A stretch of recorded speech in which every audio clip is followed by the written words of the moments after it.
નમસ્કાર, હું રાકેશ પંડ્યા. આપ નિહાળી રહ્યા છો અડીખમ ગુજરાત.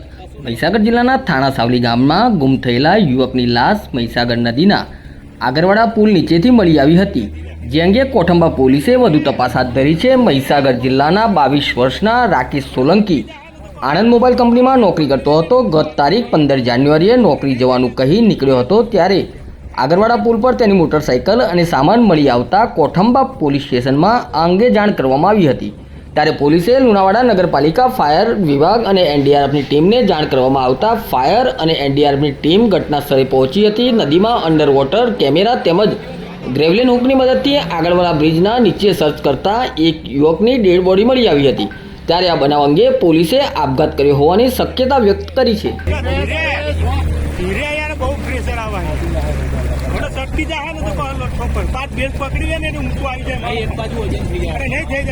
बेस पकड़ खाली है हाँ कर ले वहाँ बाजू रोक करो श्रीफल एक मंगा ले जाओ बाजार श्रीफल एक